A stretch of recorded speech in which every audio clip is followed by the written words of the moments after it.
I should preface this, which is technically probably cheating, with the fact that a lot of this is cribbed from an article that I read, which is there on the slide in really small font, so you can't go and find out what it says. But if you're interested in what I'm talking about, I'll email that link around because it's really interesting. But I'm trying to cram a 2,000-word article into 5 minutes, so we'll see how that goes.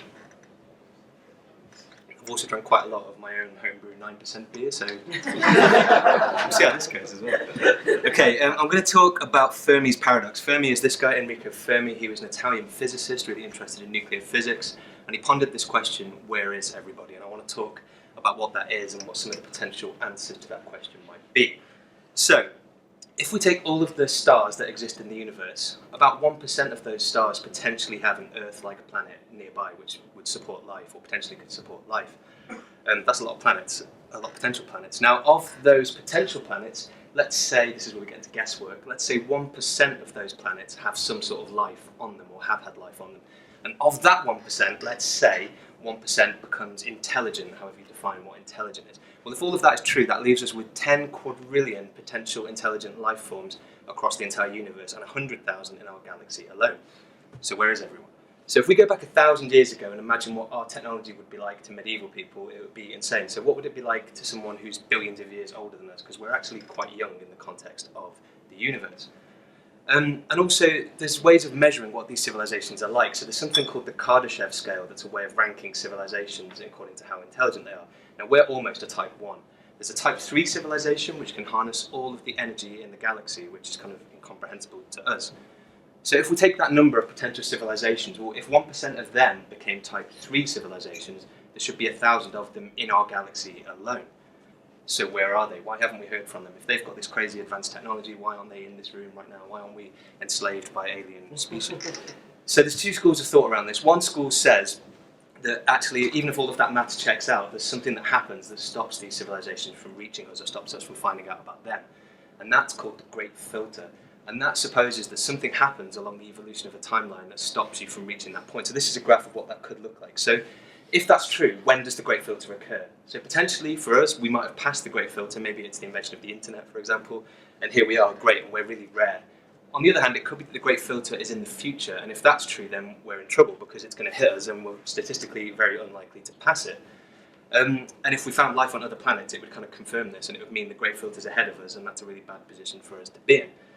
Now, if you don't subscribe to the Great Filter school of thought, then that must mean that these civilizations are out there and do exist, and there's nothing that stops them from reaching us. So it's nothing that stops them from evolving, so therefore why haven't we heard from them? Where are they? This is Fermi's paradox. So I'm going to go through a couple of possible explanations as to why we haven't heard from them. This is my favourite. In this highly significant historical document, what if aliens had actually visited the Earth, but it was just before humans were around, and there's no way for us to record it? It could have happened, and there was no way for T-Rex there to tell us that this had took place. Another one, what if actually the whole galaxy has been colonised already, but we just live in a really remote, rural part of it, and no one's bothered to tell us? Like these Inuits in Canada who didn't know that America had been colonised for centuries. Another theory, what if actually these kind of really super advanced civilizations don't live in the physical, kind of fleshy world that we live in, they live in some other kind of conceptual space that we can never even imagine, and they think of what we do as weird and gross because we're made out of flesh and blood. That's really strange. Could be possible, as the Matrix demonstrates. What if there's a planet full of predators who go around and wipe out any civilization that reaches a certain intellect, and maybe everybody else is keeping really quiet to avoid their attention? That's terrifying to think about. Or actually, there's another theory. What if we're just using the wrong type of technology? It's kind of like walking into this building and switching on walkie-talkies, hearing nothing, and assuming that that means there's nobody in the building. Maybe we just don't have the right kind of tools to speak to these people or hear what they're saying to us. Another theory, what if actually there is intelligent life out there, it's talking to us all of the time, it's here right now, but the government is hushing it up? It's not true. Or actually, there's the zoo hypothesis. This suggests that actually, a bit like Star Trek's Prime Directive, there are all these intelligent species, they're watching us all the time right now, but they can't interfere, they can't let us know that they're aware of us, so they just have to watch from a distance.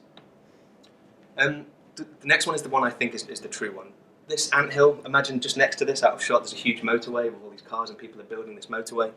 The ants in the anthill have no idea what that motorway is or why it's being built or who the people are that are building it. We could be the ants in the context of the galaxy. We've got no idea, but there's all this stuff going on all around us. Finally, we could be living in a computer simulation, and maybe whoever programmed that simulation just didn't bother to put any alternative life forms in it, which is a sort of bleak way to think about our whole existence.